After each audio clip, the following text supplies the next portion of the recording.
everybody, it's Linnea. Welcome to the InkOn3 and Trinity Stamps collaboration hop.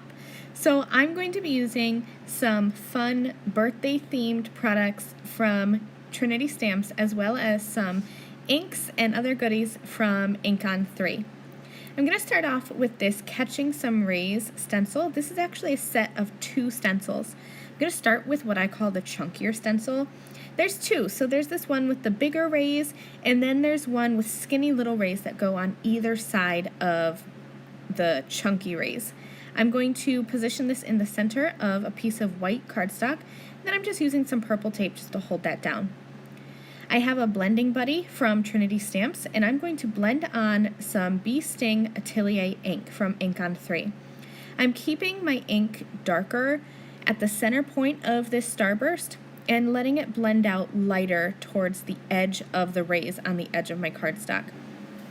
The Atelier inks are fabulous for ink blending with blender brushes because they are creamy inks, so they go on smooth and you're going to get great coverage. I'm using an ink off cloth to quickly remove the excess ink that's sitting on top of my stencil, and then I will go in with the ink off stamp cleaner. It's meant to clean your stamps, but I just kind of smush that on top of my stencil and clean off the ink. That way it doesn't stain my stencil. I'm just brushing off that blending buddy onto my ink off cloth as well as just a piece of scrap cardstock until I don't see any ink coming off of the brush. And then I'm good to go to use my second stencil from the Catching Some Rays stencil pack, and I'm going to be using some Maryland Red Atelier ink this time.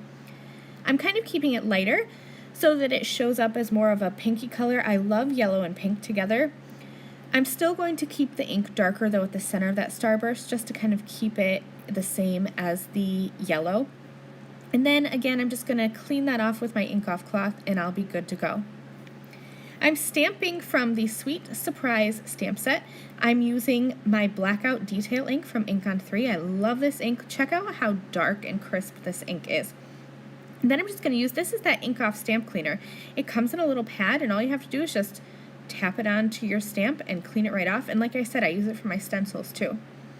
I'm going to stamp a sentiment onto some white cardstock. I'm using my Blackout Detail ink again because this is perfect for stamping sentiments. Let's do some Copic coloring for this cupcake. I'm going to be using 10 different marker combinations for the cupcake liner, which might seem excessive, but I'm obsessed with rainbows, and so I thought, why not just put in a little bit of extra?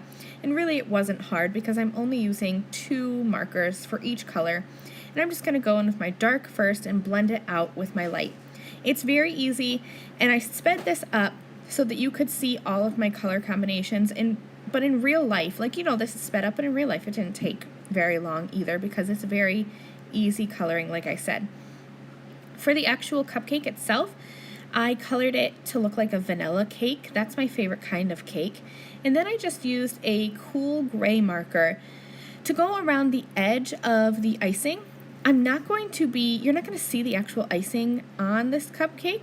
I'm going to be cutting it out. Here's my scissors. Don't panic. I kind of just pierce the center, and then that just allows me to get my scissors underneath that cardstock so that I can go and trim around the inside edge of this cupcake so I can make a shaker card out of this cupcake.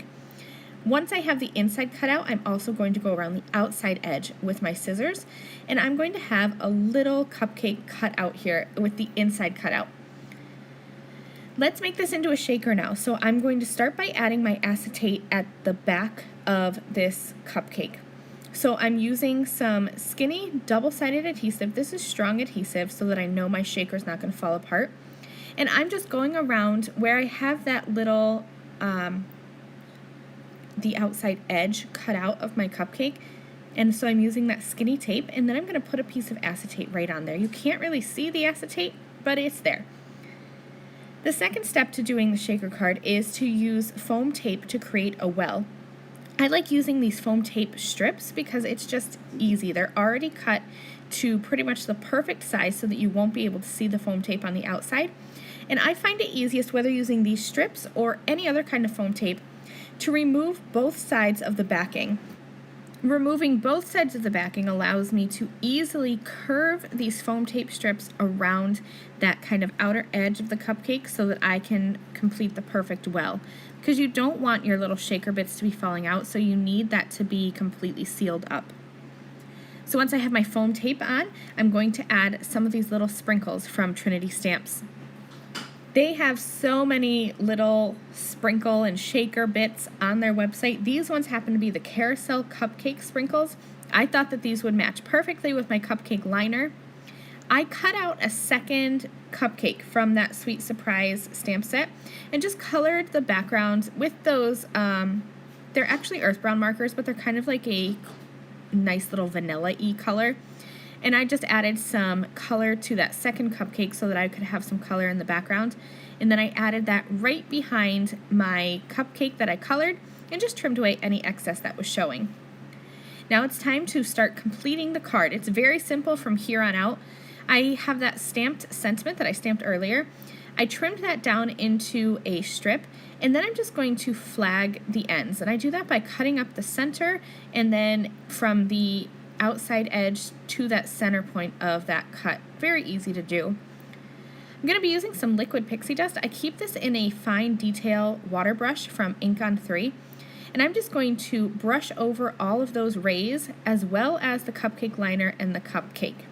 And that's it for my card. I hope you enjoy this collaboration between InkOn3 and Trinity Stamps. Thanks so much for watching. I will see you guys again soon. Bye!